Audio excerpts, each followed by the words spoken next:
Shalom peuple de Dieu, je vous souhaite encore un joyeux Noël, plein de bénédictions, de faveurs, de bonnes choses. Que Dieu vous bénisse abondamment. Nous sommes là, c'est par la volonté de Dieu. Il est bon, il nous a accordé encore de sa faveur, être parmi les vivants pendant la journée d'aujourd'hui. Il y a ceux qui ont passé des temps à l'église, d'autres à la maison, d'autres dans des endroits différents, juste pour célébrer la commémoration de la naissance de notre Seigneur et Sauveur Jésus-Christ. Et je vous souhaite encore joyeux Noël. Je vous souhaite le vœu des meilleurs. En tout cas, que Dieu vous bénisse abondamment. Mais je ne voulais pas qu'on termine cette journée sans partager un peu la parole de Dieu. Comme dit dans le livre de Matthieu chapitre 2, versets 17 à 18. Matthieu chapitre 2, versets 17 à 18. La Bible dit: alors s'accomplit ce qui avait été annoncé par Jérémie le prophète. On a entendu des cris à Rama, des pleurs et de grandes lamentations. Rachel pleure ses enfants et n'a pas voulu être consolée car ils ne sont plus. La parole du Seigneur. Amen.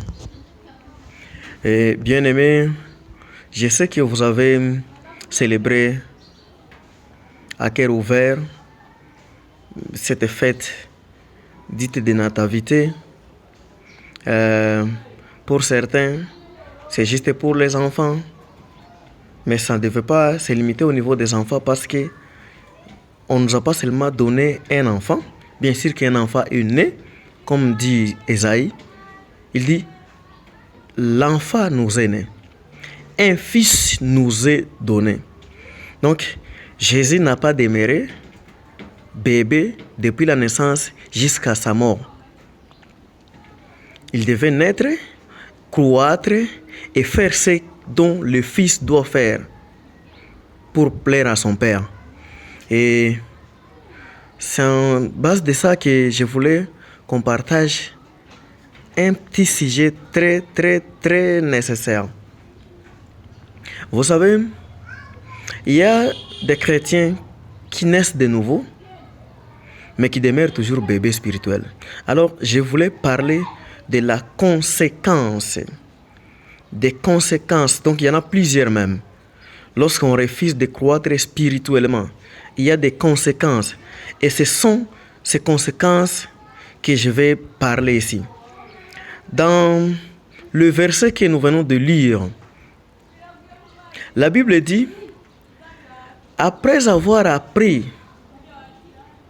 de la bouche des mages qu'un autre roi est né dans sa contrée, dans l'entité où il est installé, il est établi comme roi, Hérode a eu de la jalousie. D'abord de la colère, et cette colère a motivé une jalousie en lui. Comment est-ce possible que dans mon entité, dans mon royaume, qu'un autre roi naisse et sans que je ne sois au courant? Cela a énervé le roi Hérode. Et lorsqu'il a été agité par ça, il est irrité par cette information. Il a fait de filature pour savoir à quel endroit serait cet enfant.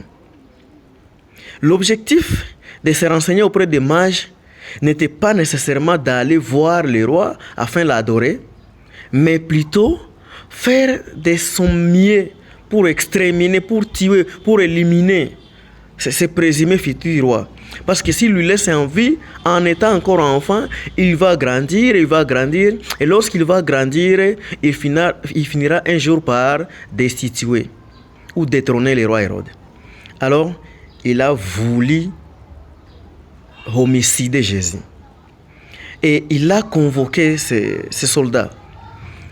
on leur ordonna d'aller tuer, égorger tous les enfants, c'est-à-dire de moins de 2 ans.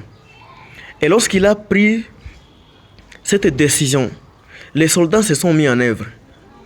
Lorsqu'ils se sont mis en œuvre, ils sont arrivés dans une maison où il y avait une femme avec 7 enfants. Je dis bien 7, tel que la Bible le précise. Cette maman avait 7 enfants garçons. Mais la chose étonnante chez ces enfants-là, ils étaient courts de taille. C'est-à-dire, toutefois que vous les voyez, vous allez croire qu'ils font encore 2 ans ou moins. Et selon la consigne qu'avaient les soldats d'Hérode, ils devaient exterminer tous les enfants, tous les garçons de 2 ans ou moins. Alors, lorsqu'ils ont vu ces enfants là-bas, ils ont tué du premier jusqu'au 7e. Ces enfants, ils n'étaient pas enfants en âge, mais plutôt en taille. C'est-à-dire, en eux, il n'y avait pas une certaine